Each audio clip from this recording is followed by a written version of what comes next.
欢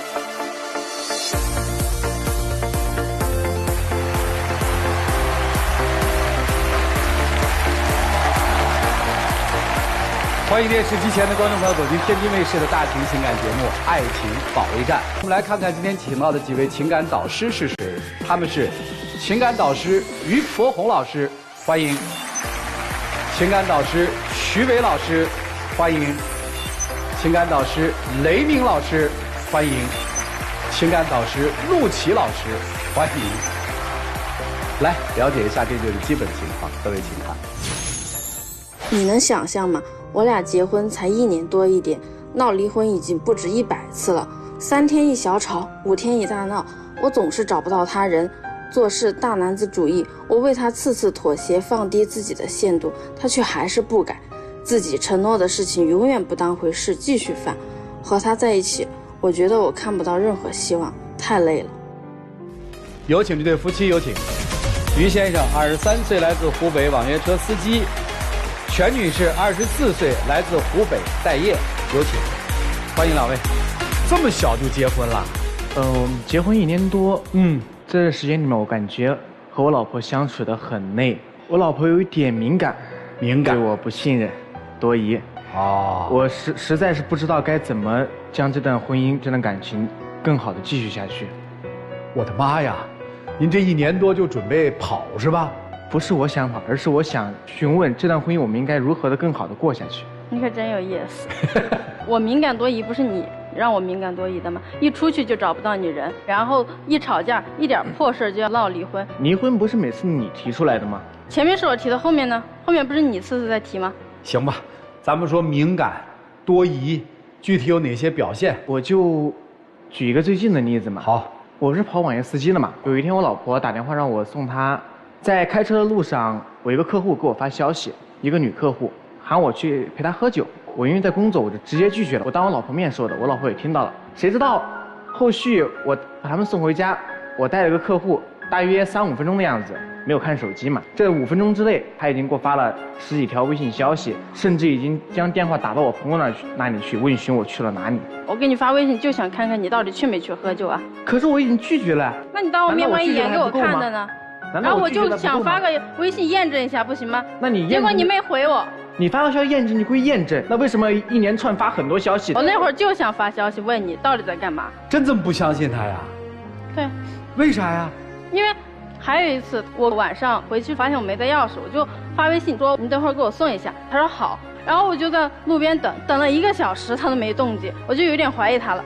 打电话也不接，不接我再打，直接给我关机了。怎么事情到你这里就说的完全不是那层意思呢？其实那一天我出去打牌了，但我骗了我老婆，说我在跑车。为什么骗她呢？是因为她把我管得太严了，基本上没有自己的私人空间。出去喝个酒，或者出去玩会儿牌，只要让她知道了，就要吵得天翻地覆。这个我承认我骗了她，确实是我的不对。但那天事实经过是这样的，她9点多的时候给我发消息，需要帮她给她送钥匙。我说好的，你等一会儿。等一会儿，她那算了，这会儿我不需要了。10点钟的时候，他突然又给我发消息说，你这会儿在忙吗？把钥匙给我送过来吧。我说我在忙，你等等。说的是好，这不重要吧？重要的事情是你老婆进不了家，你正在打麻将。如果你正是在拉着客人在旅途，那显然这件事儿你说等等，我觉得你没有问题。您老人家是在娱乐，老婆又进不了家，那这个时候是不是应该去送钥匙呢？但是家里面有人啊。OK， 那你要这么说，他只是嫌麻烦，不想敲这个门，或者说是他就是怀疑我是否在做其他事情。他不是怀疑你，确实在做其他的事。那是的，对吧？你被人抓了个正着。对，他老这样，所以我才怀疑他的。结了婚，他要负责任啊，不能天天出去玩啊。他是天天出去玩吗？只要一有空，他出去他就见不他人了。因为以我对这个网约车司机的了解，其实你所有的记录都能查的嘛。你看过吗？没有啊。为什么不看？你看一下他那个整个的那个订单什么的，不就都了解了吗？他想让你看的你看得到，不想让你看的根本看不到。那你不工作吗？现在？我现在没上班。为什么不工作？在家带孩子，孩子才7个月。哎，产后妈妈啊，那就是焦虑呗。还有什么事儿？我在他这只能得到负面情绪。比如说，我们之前一起去深圳那边打个工，厂里面是12小时工作制，2班倒。钱都放我老婆那里。有一次之前我做直播嘛，晚上接了一个单子，帮游戏代练嘛。那天我问我老婆要钱，出去打了个单子这个号打完了，钱也花光了，但这个客人跑了我单，我就跟我老婆说钱花光了。然后我那个厂刚好它的饮水机给坏掉了，我24小时没有喝水，身上也没有钱买水。我说老婆，我好干啊，各种暗示我老婆，我想让你给我买一瓶水，但是我整整从上班到第2天下班，没有喝到一口水，我老婆也并没有理会我。大男人，你直接说给我弄瓶水喝不就得了吗？对啊，我就这么说的。但是我想从你身上得到一个情绪价值，就像你说的，你平常时也很在意细节，为什么到我身上去反而你不在意了呢？为什么男人就该累？那天我们吵了很大一架，甚至说是他不顾一切的要往马路上冲，我去拉他，反而我们都受了伤。你好干，我以为是那个环境你不适应导致的，因为我在那边还过敏呢。别说了，就是2个人都讨厌的要命，你知道吧？就这个我很干，你问他一句怎么了？我问了，我说你要不要喝水？他那会儿他就是觉得我说晚了，没有第一时间给他买。所以啊，为什么要给你及时满足啊？我们都知道，幼儿园的小朋友都不会给及时满足，都要延时满足才行的。你那么大一个人就要求及时满足，说明你心里不够成熟啊。我问个细节，你们厂里就你一个人吗？你们厂里有多少工友？10几个人。10几个人是吧？对，也可以跟工友说，哎，出去买水帮我带一瓶，明儿我把钱给你。可以这样，搞定了。你非逼着他往马路中间冲干嘛？你说搞定了。我觉得很奇怪吧，就是这4、5岁的小孩可能都知道了，事情可以这样解决。但是我想不是你想的，我老婆身上，今天你会发现你想的很多问题都想多了，因为这就是婚姻和人际交往的一个真相。所以我说你也是讨厌嘛，你不知道你的老公是这么一个男人。我知道，矫情巴拉的，知道你给他不就完了吗？我也不爽啊，大家都很累，我为什么要将就他呢？不是将就他吗？主要是他前面不依不挠的。我跟你说，我要是你直接发个3块5毛钱，老公去买瓶水不就完了吗？较什么劲啊？你们2个人在这较劲来较劲去的。你接着说。我拿我老婆，她说那天我没有给她送钥匙。说过了，再说后续发生的事情。后续咋了？我回家了，她离家出走了。我在我们县城早到4、5点钟，我挨个宾馆去查，他的朋友都问过，找不到他的人。去哪儿了？他告诉我他回家了。回了吗？回来。哦，那不就完了吗？他不相信啊，因为我父母也不知道我回家了。我当天晚上太晚了，我回去，我父母都已经睡着了，我就直接把门反锁，在里面待了1天1夜啊。我不信。真的，我真不信。我指纹锁开了，完了进去，他们12点已经睡了，然后我爸妈带着一个孩子，家里面指纹锁居然能老人会听不见。你父母多大岁数？50多。50多岁叫多轻啊！家里回来的人能听不见喽？我不信。你要说晚上没发现就算了吗？历经24小时没发现，我不信。我爸每天早上7点起来去上班了。你妈呢？我妈带孩子去上学了。孩子回不回来？下午回来。谁的孩子？我姐的孩子。你姐的孩子回来之后，孩子就不往你那个房间走？这门本来是开着，突然这门锁了，他肯定好奇呀。平常男孩女孩啊？男孩。对呀，那更要发现问题了。平常没人你带着箱子，箱子呢？箱子也在房间里啊。箱子怎么会在房间里？不合理啊！我直接推进房间了。这件事我信了，我不信呢，我得把他问清楚喽。来吧，你给我一个合理的解释。我就是不信。我就是回去了。你谁能证明你回去了呢？有监控。监控看了吗？没看。为啥不看呢？他没看。不是他为啥不看呢？他信了呀。那他为什么就信了你了呢？我第2天就给他发微信，然后他去接了我。哦，就接了你。哦，看来还在家哈。接了之后呢？就和好了。和好了，那和好了，你说这破事儿干嘛呀？这件事情本身就很离谱。我倒不觉得离谱，我觉得挺浪漫的，因为2个人在其中都很享受。男生自我感动，我老婆不再惹他生气了，我可以找遍当地的所有的宾馆，我多么的痴情并钟情啊！女生也觉得很有意思啊。我潜伏能潜伏的那么好，男生你看我心胸多宽广，全是自己脑海戏啊。成年人如果玩这游戏玩得不开心，不会反反复复的玩这种游戏，因为你们开心，所以你们玩。我不喜欢这种感觉。你不喜欢你这么做，说明你喜欢呀。女生也是一样的。您接着往下说。有一次我老婆出差，他们的公司配了一个3室1厅的宿舍，当时宿舍就她一个员工。第2天晚上8点钟给她发消息的时候，电话不接，微信不回，一直持续到晚上12点钟。等我再给她打最后一个电话的时候，接视频了。这个时候他一个人在宾馆，我想问你干嘛去了？词夺理吧。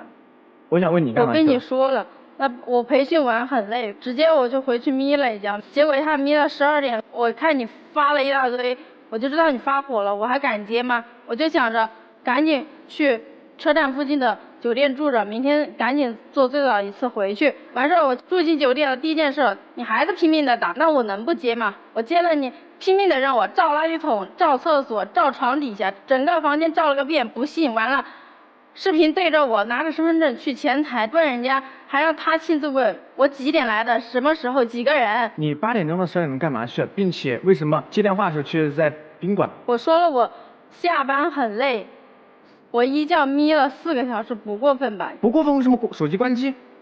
而且睡之前还得自己提前发个朋友圈，我手机关机了，谁都不要联系我，12点钟回消息了。因为有工作的人啊。有工作的人。对啊，你说的就一个人啊。有工作的人会发消息，上班的人会发消息，所以我直接发了个朋友圈说，我先睡觉了，告诉别人我先睡一觉。你有开静音啊？真的很累，你自己不上班你不知道。我了解你，你睡觉确实不喜欢被打扰，那为什么你之前开的都是静音？我拦你一句，先生。你说这事儿的目的是要干嘛？他怀疑我背叛他。有吗？没有。我直接帮他问，你有没有背叛我？没有。你确定没有背叛我？确定。你做不到。你就是怀疑他背叛了你，装什么装啊？笑的那样，干嘛呢？你今天不是来找更好的方式吗？为什么不说心里话？咱掏心里话说。我作为男的，刚才为什么我说了半天他在，就是你丈母娘家那个行为我不信，我觉得我怀疑非常正常。包括他讲完这段之后，我也不信。我作为一个男人，正常的我就觉得，你要不然就是背叛了我，要不然就是有事儿瞒着我。最坏的结果就是你背叛了我，选择承受或者不承受，这是第一种嘛，对吧？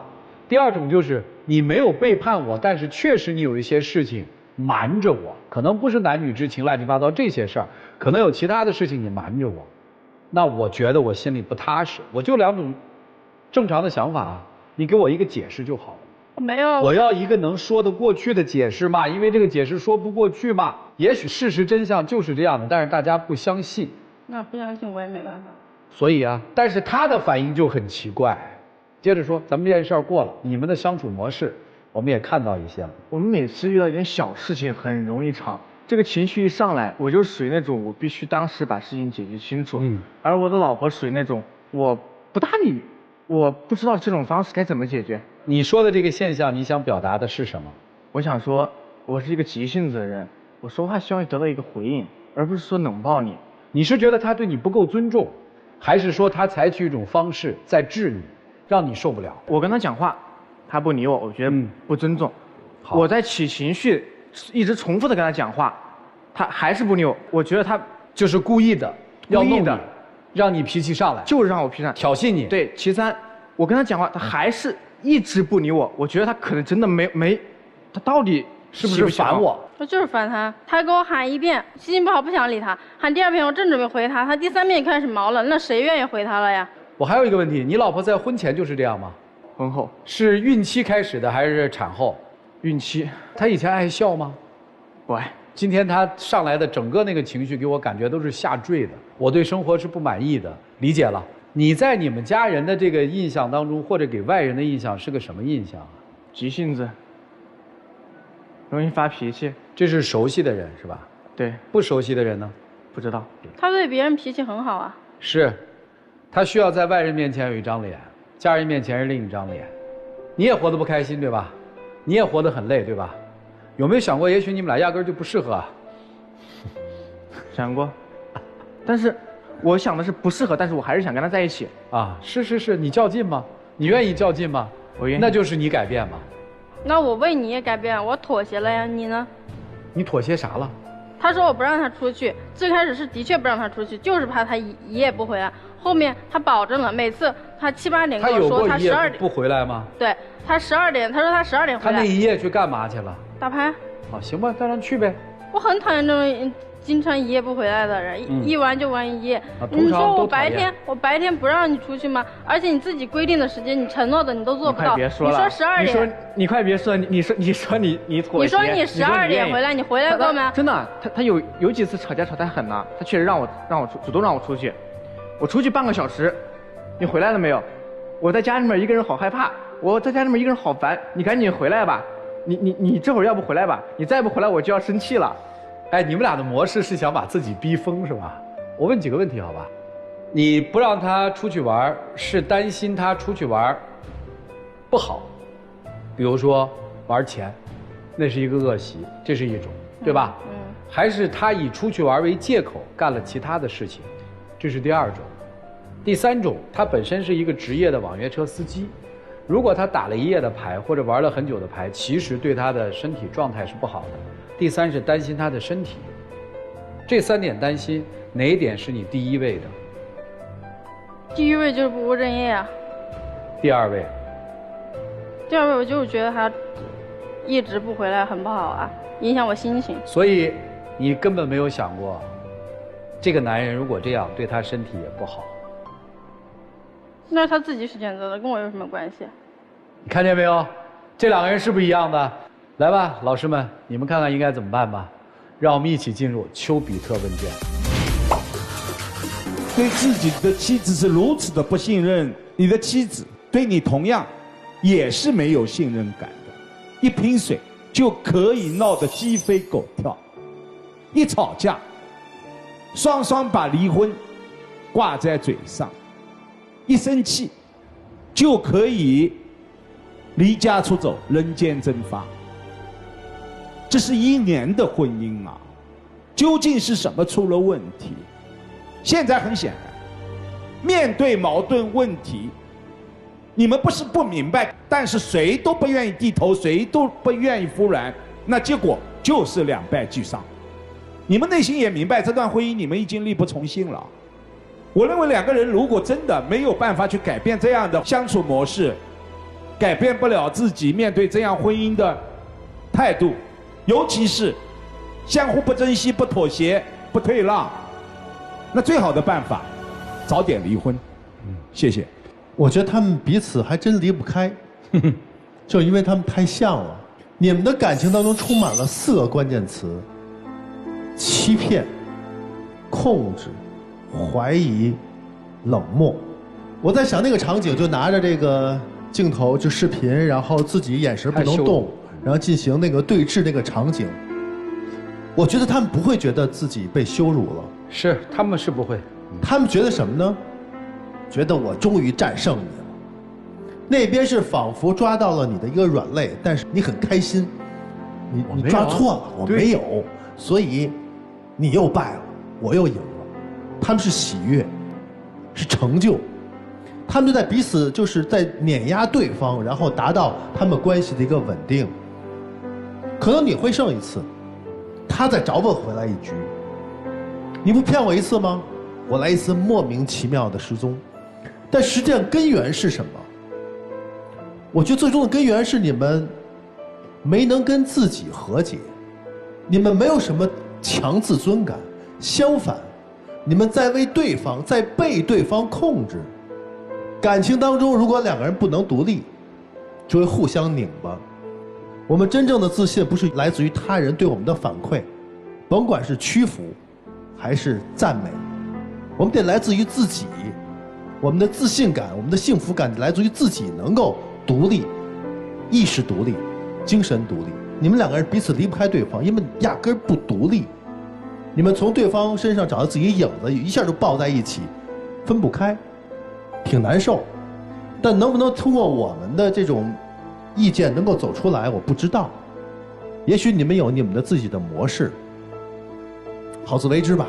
你们2个人就好像2个孩子，在这儿纠结的所有你们认为比天还大的事儿，里头不包括一个7月龄宝宝，亲生的，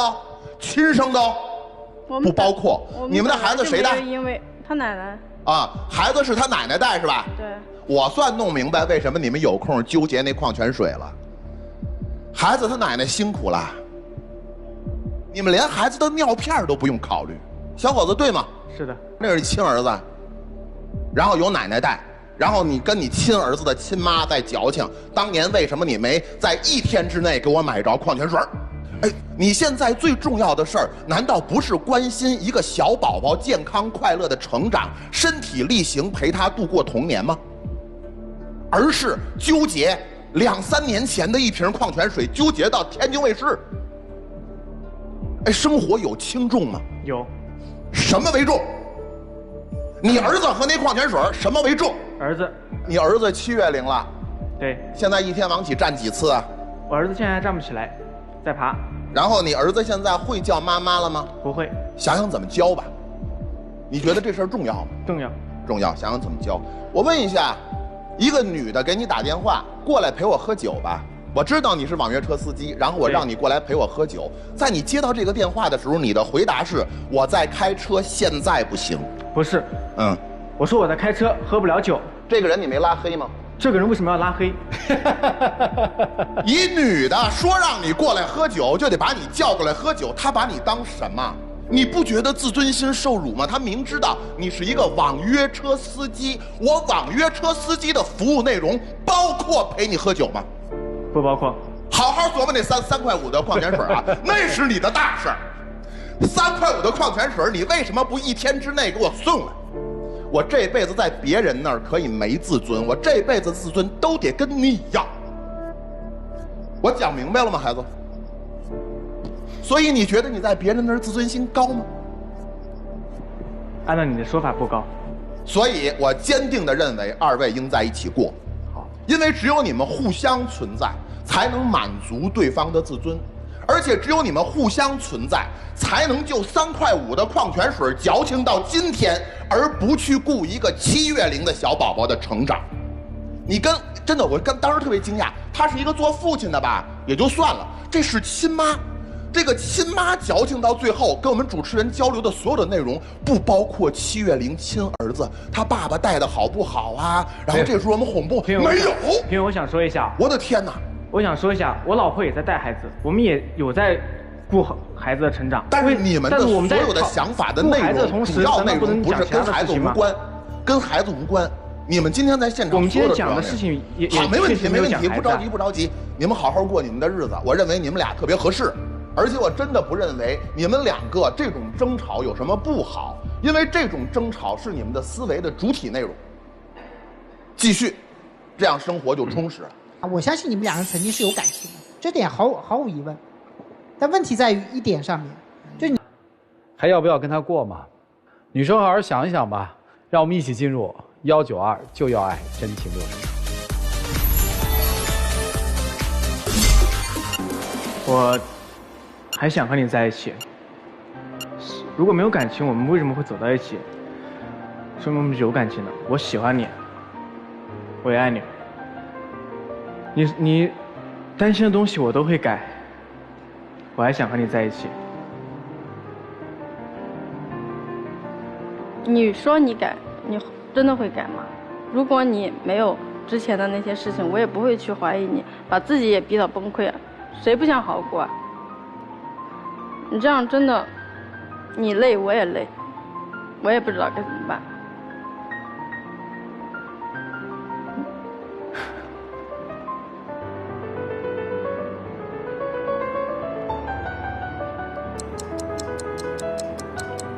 再考虑一下吧，我为了这个家，为了孩子，再考虑一下吧。好了，谢谢2位，请回吧，谢谢你们，请回。电视机前的观众朋友，欢迎登录优酷视频收看节目的完整内容。这个其实挺难猜的，这对夫妻呀，来双出，他们彼此还真分不开。都出来吧，夫妻2个人一起学学怎么育儿，这是正事儿。我唱个反调吧，说不出。我们看看这对夫妻啊，在这个现场作何选择？请开门。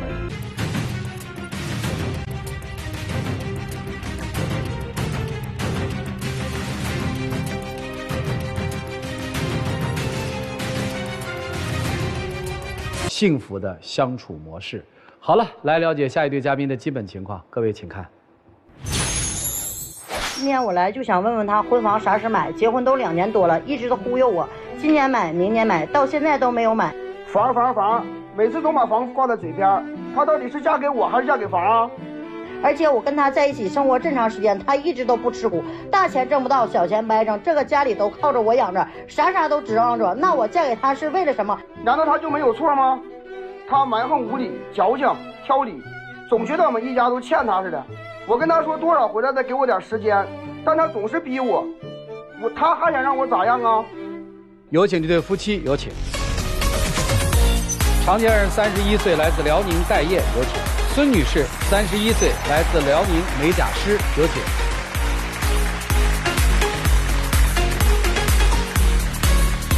欢迎两位哈，今天是要控诉的是吧？对。觉得自己被骗了是吗？对。这才结婚多久啊？2年多。结婚2年多就觉得自己被骗了？对。29岁的人被人骗了，那是您单纯呢，还是骗子的伎俩太高呢？可能是因为我是单纯吧。怎么会觉得被骗了呢？就是因为婚房的事嘛，父母也答应了说能买房子，所以吧，我俩就在一起了。那我今天我就问问你啊，你是嫁给我还是嫁给房子？啥叫我嫁给你，我又嫁给房子？当时你们的承诺也说了，对不对？如果说要是不能买，我也不能给你领这个证。这个问题我也跟你解释过了。当时我父亲承诺你的时候，是因为我父亲有工作，对不对？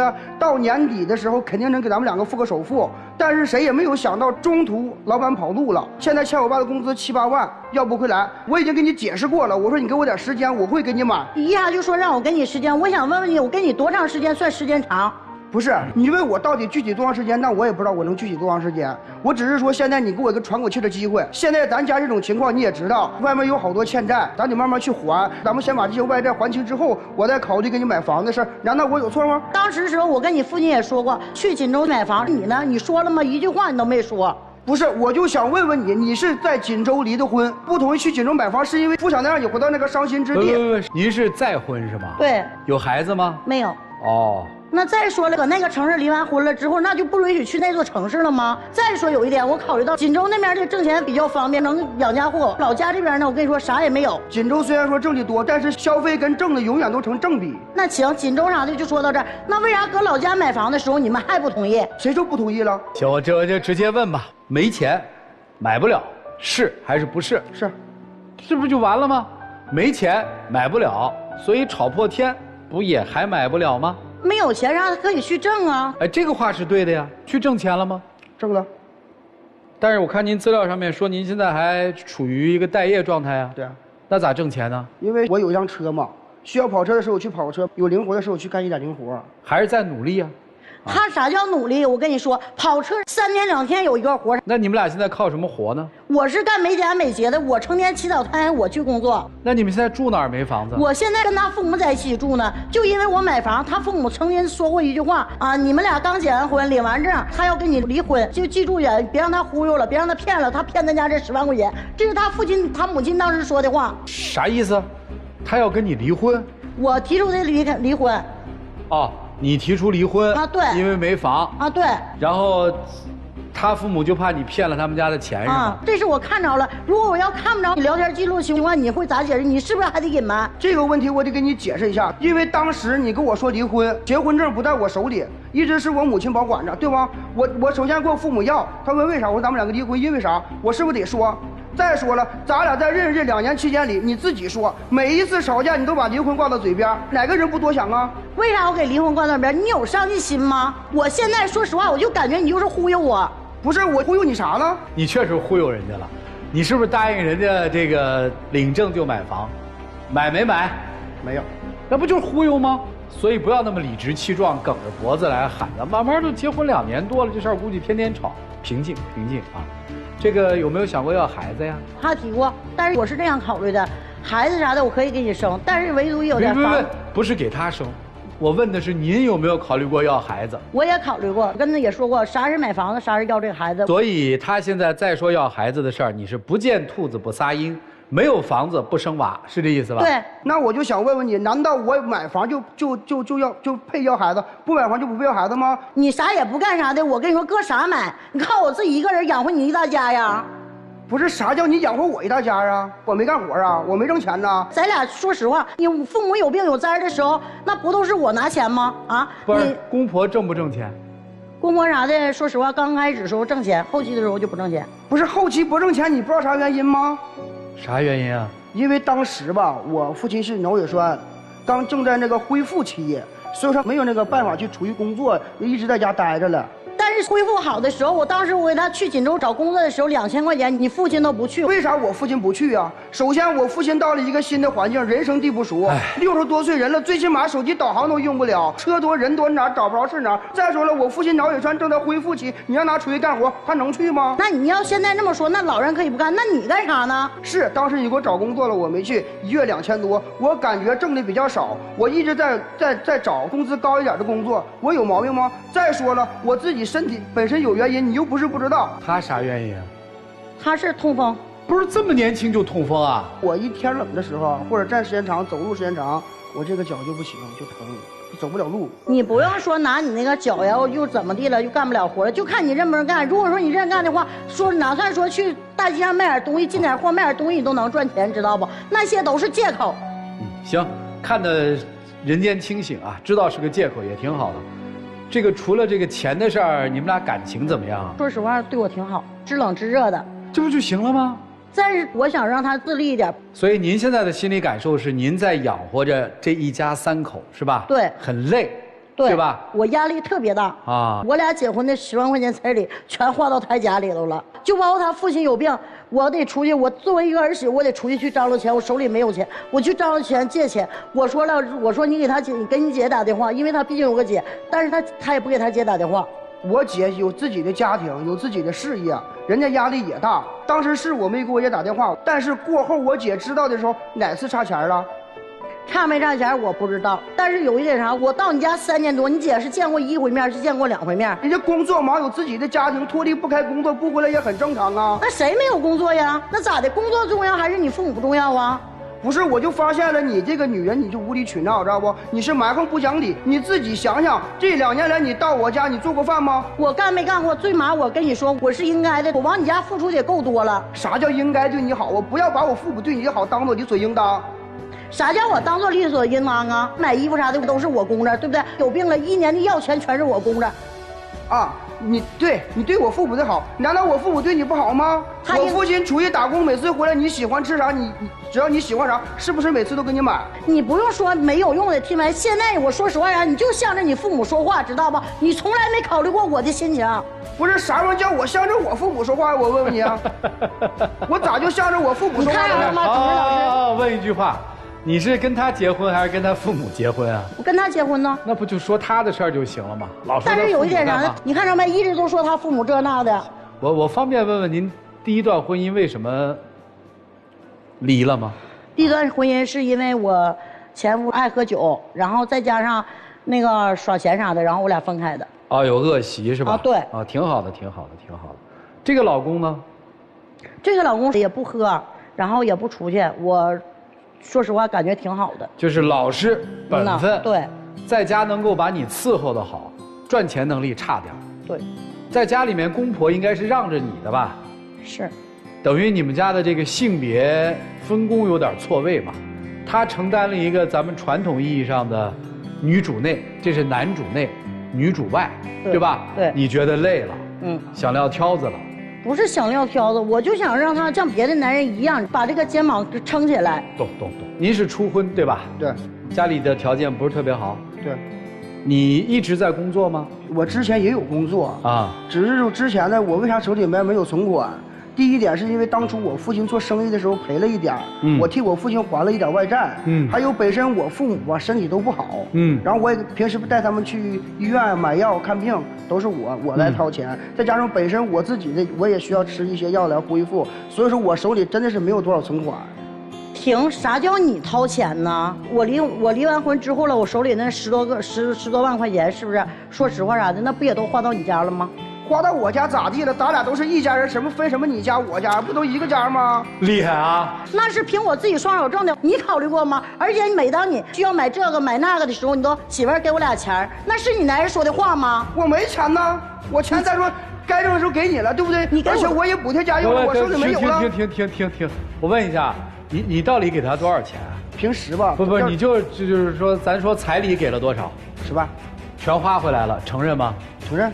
然后您嫁进来之前带了10几万，嫁来之后带了8万，带了8万也花进来了。对啊，您大概一个月收入多少？我一个月收入5000左右，现在手里1分钱存款都没有， 1分钱存款都没有，就是全花到这家里了。对，够家里零花。好，这个您承认吗？承认。那你一个月挣多少钱啊？4、5千块钱。钱呢？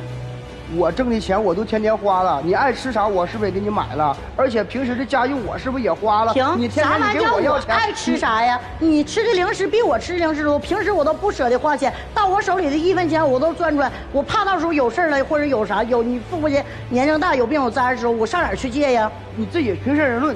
我买东西你没吃吗？对不对？你平时喜欢啥？你过生日了、过节了，我是不是也给你买礼物了？所以你们俩今天来是干嘛的呀？我就想问问他婚房啥时候给我买。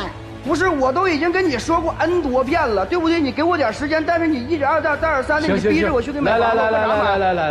来，打算在哪儿买婚房？现在在我老家买就行。您那儿房子多少钱啊？首付？大概10多个吧。这个几年能挣到，先生？连攒再挣，2个人共同努力，行吗？可以，没问题。也可以，来，行吗？可以，但是你问我具体多长时间，我也不能。我怎么不行？你规划一下嘛。现在这个家里面一个月要花多少钱呀？家里的零花啥的，包括他父母乱七八糟的，大概一个月得2000多块钱吧，3000块钱。哦，那就是您挣的钱一个月咱们就规划可以攒，就不用攒了，您挣的钱都花了吧。您一个月不是能挣，咱就算4000块钱算，好吧？您这4000块钱攒下来，1年就是4万8，2年就是9万6，这不是2年就搞定了吗？差不多3年吧。那你就直接给个期限，说3年啊。行，3年。3年之间你要不给我买呢？好，行，咱们谈一个，不给买怎么办？我发现了两口子之间最基本的信任就没有，你完全是没有相信我。不，你确实骗了人家。你让我咋相信你呀？你好意说吗？不是，那你还得让我咋办？我已经给你承诺了。现在问你，3年行不行？行。要买不了怎么办？买不了吧？你看看，所以咱这样，咱这3年计划太长，为了表示决心，每个月给他交4000块钱，行不行？行。他现在说行，到真格他能交到手吗？你看他完全都不相信我。不是我凭什么相信你？你答应我的事儿一件都没做，兄弟，你到底想干嘛？我觉得你不是想要房，我就想要个房。你说句实话，你到底要什么？因为我父母啥的也一直都逼着我，毕竟啥我有段婚史了，我不想说比第一段差，你知道吗？你比过去过得差呀？对，现在差很多。可是你自己亲口说的呀，他对你温柔体贴。照顾人没啥好说的，公公婆婆也都听我的，我在家里是主力。人家问你说你嫁进来2年做过1顿饭吗？做过。几顿？10多顿。我的天哪，您这是1个月做1顿饭也好意思说？那您洗过1件衣服吗？洗过。洗过几件呢？那我都不记得了。所以你看，那他给我洗过应该的，他一来呀他挣不着钱。现在不就说应该的吗？那都把您伺候成这样了，我看就差当佛爷给供起来了吧？他应该伺候我，因为啥？我是个女人，我出去赚米啥的，赚钱。没错，人家不是已经供起来了吗？所以我问你，核心你想要什么？就想要房子，房买的话就在一起过，不买就离婚。那这个是有期限的还是没期限的呀？有期限呢，顶多2年时间。好，超2年就不好使。那还要老师干嘛呀？老师们没用了？有用啊。有啥用啊？您都开出解决方案了，就回吧，啊？那不行。来干啥？就想来解决的。哦，让你们同情，然后每人借他2万5，买一套房，就看你们能不能真帮到人家了。让我们一起进入丘比特问卷。丈夫一开场振振有词，你是嫁给我还是嫁给房子？如果这句话你在婚前说，那是理直气壮；在婚后说，那是强词夺理。可以不买房，但不要欺骗。我们作为男人，一言九鼎，不管后来发生什么，而且我也发现没有发生什么，也就是您的老爸有部分工资拿不回，这是理由吗？但是你也要看，他一直在悔过呀，在婚后全家对你好，是吧？一个男人给你洗衣服，给你做饭，然后只要你不提买房子，一切都可以，对吧？作为一个男人，当然有错，但不能说曾经有过错我们就耿耿于怀。当然对你来说，你是把房子当作了幸福的标准，我认为更好的标准并不是房子，而是这个人。如果你真心认为这个男人对你是真心的，我希望您内心做个平衡。难道有了一套房就证明你的这段婚姻就安全了、幸福了吗？如果有了这套房，失去了他对你掏心掏肺的爱，你认为哪个更珍贵？所以我希望今天您自己做一个选择。女生的确挺善良的，是。男生，你真的到现在为止，你还认为女生是管你要房吗？对呀，她再怎么对你有意见，你对她所有的好，她都记在心里。赵老师那么问她，她对你好不好？我就好。哎，我就奇了怪了，这么一个经受过失败婚姻的，这么珍惜感情的，这么善良的女生，在管你要什么？我告诉你，咱要一个公平。她现在就是3个字：不甘心。第一，现在的确是你们家困难的时候，父亲母亲都病了，你现在失业，请问你之前说的那个4、5千块钱的工资为什么不交？有还是没有？有。为什么不交？我也花了。你花哪儿了？我平时我也得花到家庭补贴呀。是吗？给他父母买药，他说到我手里的钱才写了药不去。你花那个家是花哪儿？你花在哪个家里？花在我俩家里。哦，你可能还不明白家的意思哈。你们俩是一个小家，你父亲母亲那是一个大家。好的，你有个姐姐，为什么她不能承担孝顺父母，在父母生病需要她的时候去伸出一把手呢？为什么不？这就是女生不甘心的地儿。首先这个问题我没有说护着我姐。徐老师意思非常简单，你们一家人老担心人家跑，没把人家当一家人，人家说我全心全意的付出了，为什么你们还不信任我，还对我隔着肚皮？这你还理解不到吗？你挣那点钱，你哪怕知会一声，这个钱用在咱父母的看病的这件事上了，这么善良的妻子能不同意吗？你别看他说不行，不给房不买房我就走，他走了吗？他一直每个月的工资不都花在你们的家里吗？小家大家他全花了，1分钱没剩啊！你怎这么踏实啊？所以到现在为止，这是那个房吗？他要的是你那份心。第二个，在分担家庭的经济压力的时候，你得做到位。即使你现在把所有的家务都干上了，但是他有一个心理的不平衡，一个转化呀，你得能够理解，他现在很累呀，你必须帮他分担。你必须在夫妻共同财产上要做到透明。对，你把钱都交给他，然后一起规划这钱怎么用，他不会不赡养你的父母的，这你放心。赶紧朝正确道路去做吧，啊，就这么着。你前夫重要吗？不重要。那为什么他必须比你前夫强？为什么你的第2段婚姻必须得比第1段婚姻好？因为说实话，我不想让他一天就搁家里头守着我，对不对？守着我的情况下，他也没有钱。你看啊，如果你希望你的老公上进，你就直接跟他说，请你上进，不要跟他说我必须第2段婚姻比我前1段婚姻强。同一个事儿，2种说法，对方受不受伤害，区别就在这儿。您还有一件事儿，我要是您的话，就不非拍着胸脯跟所有人说，你爹你妈他们生了病，我管的。然后你平时买东西是跟我要钱的，你做了所有的事儿，这么一说你就吃亏了。主动邀功，哪怕你说的都是真的，别人心里他不开心呐。你问你老公现在他在现场他还有面子吗？你觉得你还有面子吗？没有。所以咱别把事儿都干了，最后落不着好，这事儿不聪明，好吗？哎，然后呢，你呀不节制，你为这个婚姻想过什么？为什么我说你不节制？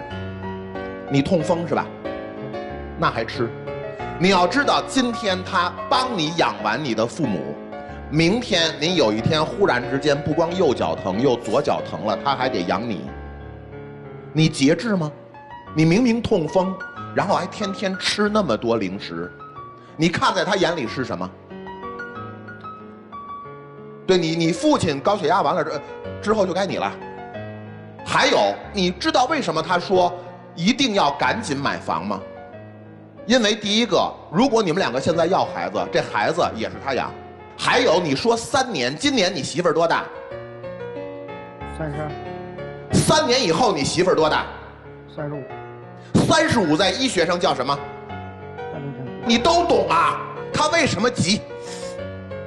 他急是急在我今年32了，你再糊弄我3年，我就成高龄产妇了。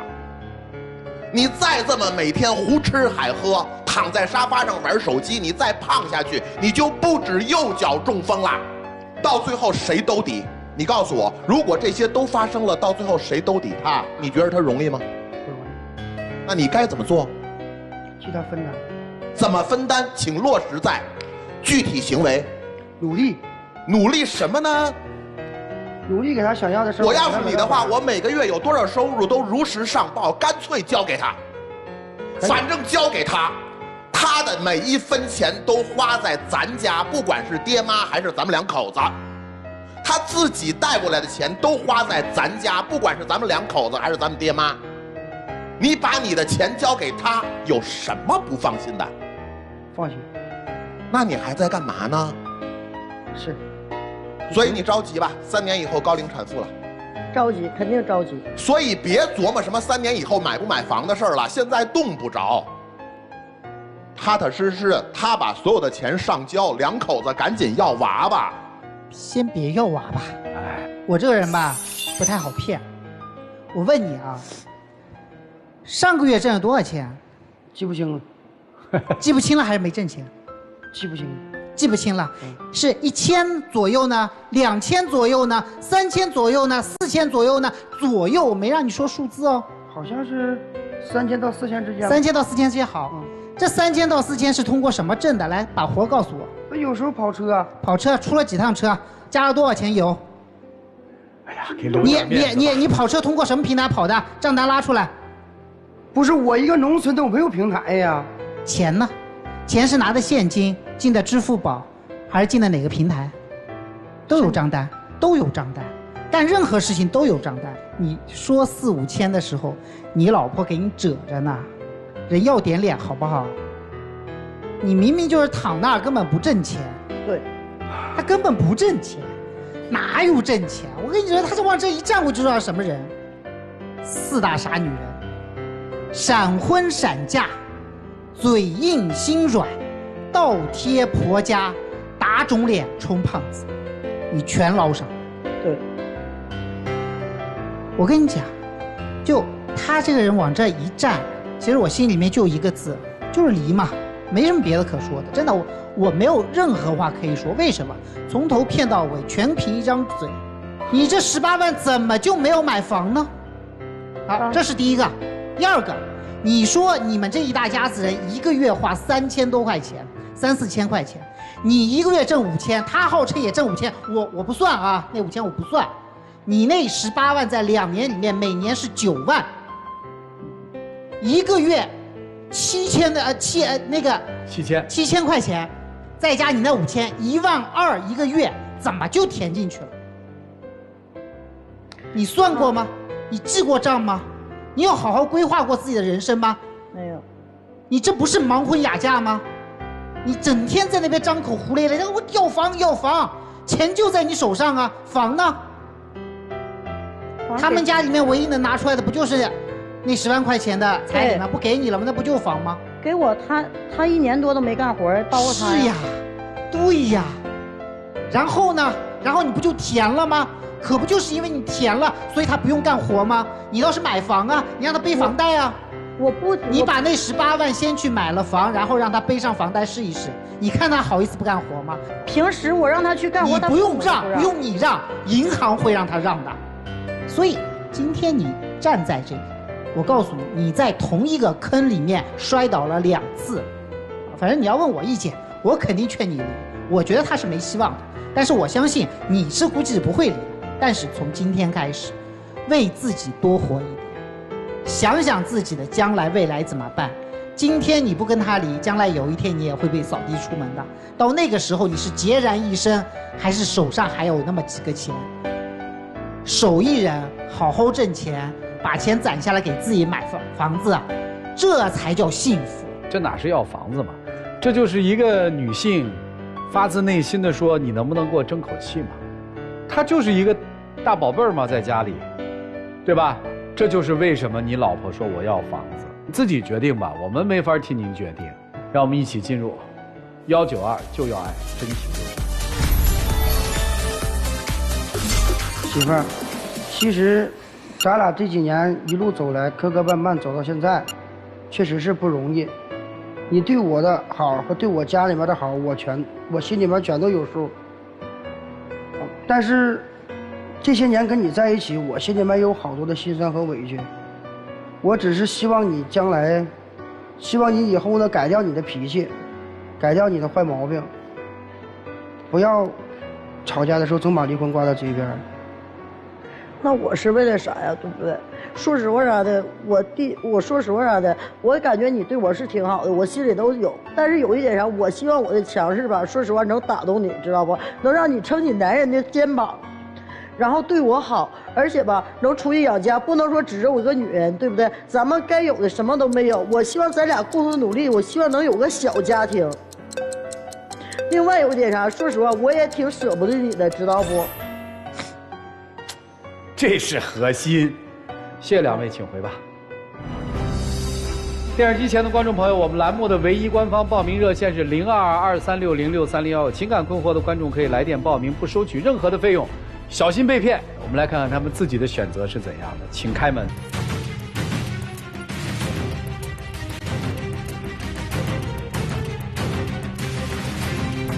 他出来了，双出啊，那没办法呀。